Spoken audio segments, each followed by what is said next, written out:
રાહત મળી હોય પરંતુ હજુ પણ સ્થિતિ વણસી શકે છે। દાહોદ જિલ્લામાં જ્યાં ધોધમાર વરસાદ વરસી રહ્યો છે, રેલવે ગરનાળા બાદ પાટણ જિલ્લાની હવે વાત કરીએ તો પાટણ જિલ્લામાં મેઘ મહેર હવે કહેર બની ગઈ છે।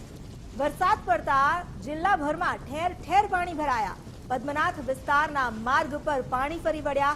પદ્મનાથથી 5 ગામને જોડતા માર્ગ અત્યારે પાણીમાં ગરકાવ થઈ ગયા છે।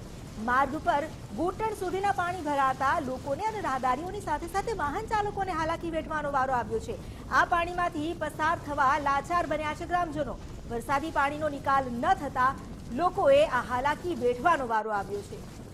વરસાદને કારણે સ્થિતિ એ બની છે કે ઘૂંટણ સુધીના પાણી રસ્તા પર ફરી વળ્યા છે। પદ્મનાથ વિસ્તારથી 5 ગામને જોડતો રસ્તો જે પાણીમાં ગરકાવ થઈ ગયો।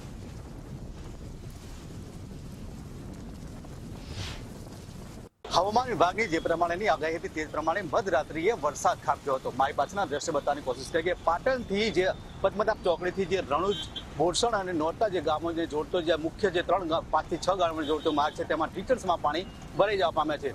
વાત કરવામાં આવે તો જે નગરપાલિકાની જે પ્રી મોન્સૂન જે કામગીરી હોય છે તે ખરેખર કાગળ પર દેખવા મળી છે। જે આ પાણી છે વર્ષો જૂની જે સમસ્યા છે, પાણી ભરાઈ જવાના કારણે જે વિદ્યાર્થીઓ છે તેમને સ્કૂલે જવામાં પણ તેમને મુશ્કેલીનો સામનો કરવો પડતો હોય છે। જ્યારે જે વાહન ચાલકો છે તેમને પણ ત્યાંથી પાણીમાંથી નીકળતા પારાવાર મુશ્કેલીનો સામનો કરવો પડતો હોય છે। તો વાત કરવામાં આવે તો જે અહીંયાથી જે નીકળતા જે લોકો છે, જે અહીંથી સોસાયટીમાં રહેતા વ્યક્તિ છે અને જે મંદિર જે આવેલું છે પદ્મનાભ મંદિર, જે કહી શકાય કે જે પ્રજાપતિ સમાજનું જે મોટું મંદિર આવેલું છે ત્યાં પણ જે લોકોની આસ્થા જે જોડેલી છે ત્યાં પણ જે મુખ્ય માર્ગ કહી શકાય તેના અંદર પાણી ઘૂંટણસમાં પાણી ભરાઈ જવા પામે છે। પાણી ભરાઈ જવાના કારણે જે વાત કરવામાં આવે તો જે ત્યાંથી નીકળતી જે પબ્લિક છે, જે લોકો વાહન ચાલકો છે પારાવાર મુશ્કેલીનો સામનો કરવો પડી રહ્યો છે। અખ્તર મંસૂરી, ગુજરાત ફર્સ્ટ, પાટણ।